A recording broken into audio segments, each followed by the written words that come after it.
one of the arguments for the university management, because they are asking about the success of their graduates, and it makes some credits for the university that they can say, yes, our graduates are successful in the labor market. What are the motivations possible from this? I think it's very important that we address the university administrators. Their motivations, first of all, will be if the government has a policy for the information society, we need to show them how the policies of the Czech Library Association fit with that policy. So we need to convince them that this new policy is relevant, so that they will say, right, to address the government's policy for the information society and the knowledge economy, we will adopt this policy for our university. That's important, because then in the university forums, when courses are being discussed or revised, you say, and we must look at this policy. So that's the first important thing for the administrator. The second is the university administrator wants to impress the government and the business people, so they'll give more money to the university. And if you say, our university has a policy for the information society, this is how we prepare our students so they can work in the knowledge economy. We use all these jargon words, but we mean it. We're not just using them for the sake of it, but we can show them we have something to do that will help their graduates. That means that we will have better standing for our university and hopefully more money. Now there's a third thing that I mentioned in this seminar. If we better prepare our students so that they are more effective students, they are likely to pass as opposed to fail or drop out.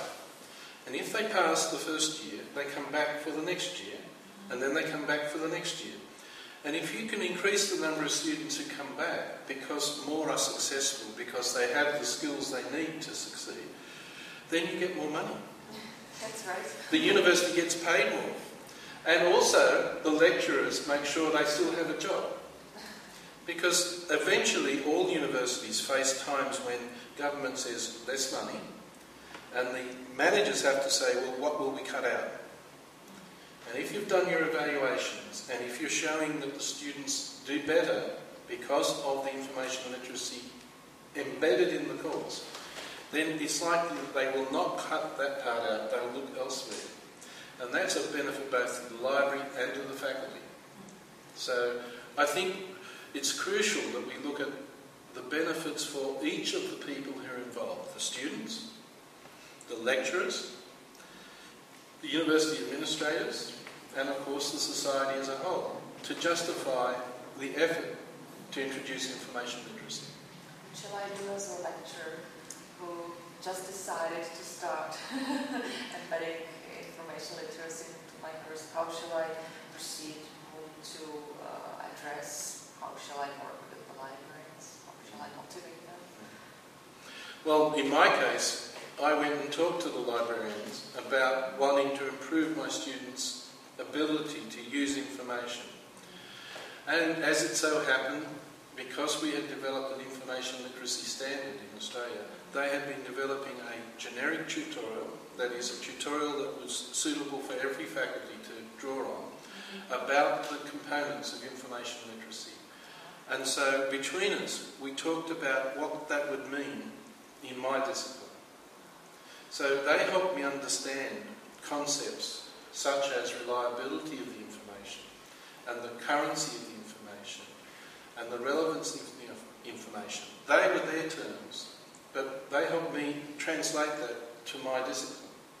So then I was able to use the words in my discipline to help students, because then when they went and looked at the online resource, the generic resource, it had the same words in it that my course material had. So they could do the translation from the generic to the specific. I was giving the specific example. The library resource, which had taken many, many months to develop, a long time to develop, gave me a resource that was good, reliable, effective, so I could just use that and translate it to my own discipline. So I needed the librarians. They were important to work with me, but I also kept control of my course. I didn't give it over to someone else to teach. Great. So, as an academic, maybe it's being egotistical, but academics like to think they know best about their subject. They are, after all, practicing their profession. So, I felt I controlled and owned and was responsible for my material, but I had the security of the information specialist's basics underneath what I overlaid my discipline on top of a sound information science platform. So that gave me more confidence, and also gave the students more confidence, both in what they were learning and in me, because they could see I was drawing on a foundation, a theoretical foundation, which again is part of being a good professional, identifying the theory and applying it to your situation. I'm wondering how this cooperation with librarians actually look like in reality. Like, did they help you at the beginning of the course and then it was your own? Or did they provide you somehow during the course? For instance, you were telling us the example that you were reading with your students the article, you were searching for the sources and the biographical data and so on. Did librarians somehow help in this? Yes, but their role was a helping role, not a directing role. You asked about checking the sources. I knew the core literature I needed the students to read in my discipline.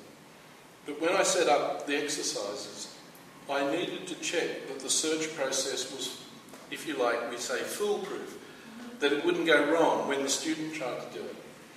And for example, every time you search, you use the same keywords in the same database. Sometimes you get 23 sites. The next time you do it, you might get 26. Now, I had to explain to students that the number of ones that came back might be different to the number I found because more material would be added. So the librarians alerted me to that. And so we changed the way we introduced the course. And likewise, when I wanted them to search for information, the first tasks I said, find an article by this author. Now the librarians tested out to see if there was any risk the students would find another author or another subject or something that would go wrong. And they knew the databases far better than me and were able to, and they also knew the mistakes students made. And they were able to help make sure we got something that was going to work when the students tried it, because the first time they did a search, it had to come out right, otherwise they'd go, oh, too hard.